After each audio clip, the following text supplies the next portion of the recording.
The message appeared in the family group chat at 20:14 p.m. right between two work calls.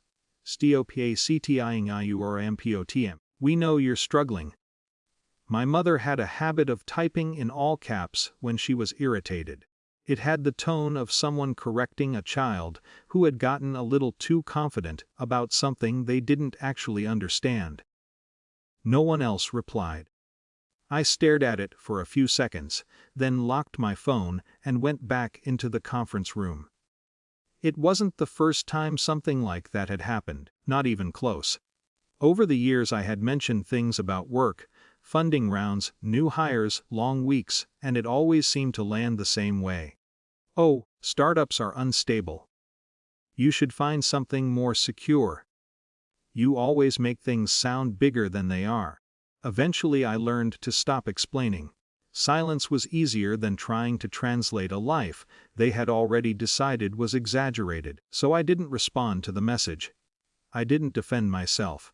I didn't send screenshots or links or numbers. I just went back to work. About 20 minutes later my phone rang. Dad. That was unusual during the middle of the day. He usually waited until the evening to call. I stepped into the hallway and answered. He didn't start with hello.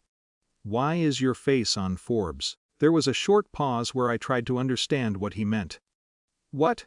Your picture, he said. His voice sounded confused, like he was reading something that didn't make sense. Forbes 30 under 30.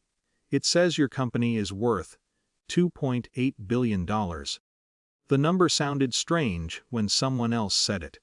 I had spent the last year seeing it in spreadsheets and investor decks, but hearing my father read it out loud made it feel almost fictional. It's real, I said. Another pause. You're serious?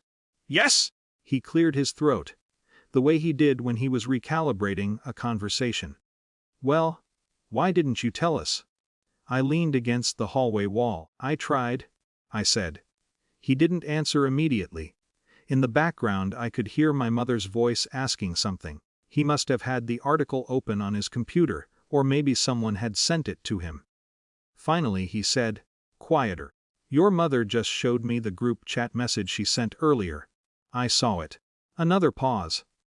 I didn't know, he said. I know. That was the whole conversation. Not an apology. Not exactly congratulations either. Just confusion. By that evening the article had spread through the extended family like a small fire. My cousin sent the first screenshot. Wait, is this actually you? Then my aunt. So proud of you!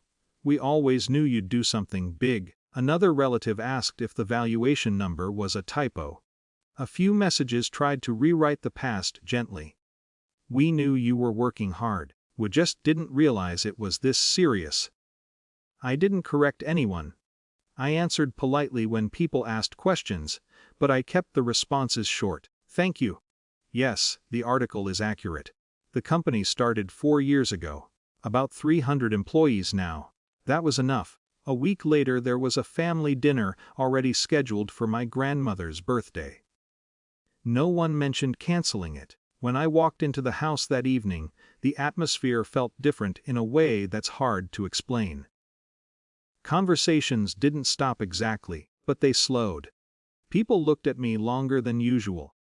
Like they were trying to match the person they already knew with the version they had just read about. My mother hugged me at the door. Why didn't you tell me about the Forbes thing? She asked. Her voice was careful. Softer than the group chat message had been. I thought you saw my messages about work before. I said. She hesitated. Well, you never said it was at that level. I nodded. We moved into the kitchen where everyone else was gathered. A few relatives asked about the company, but the questions sounded more like curiosity than interrogation now. How many people do you employ? What does a valuation actually mean? Do you have offices overseas? I answered the way I would in a meeting with investors. Direct, calm, simple. No embellishment. No effort to impress. Just facts. At one point my father sat across from me at the table and said, I guess I didn't realize how big this had become.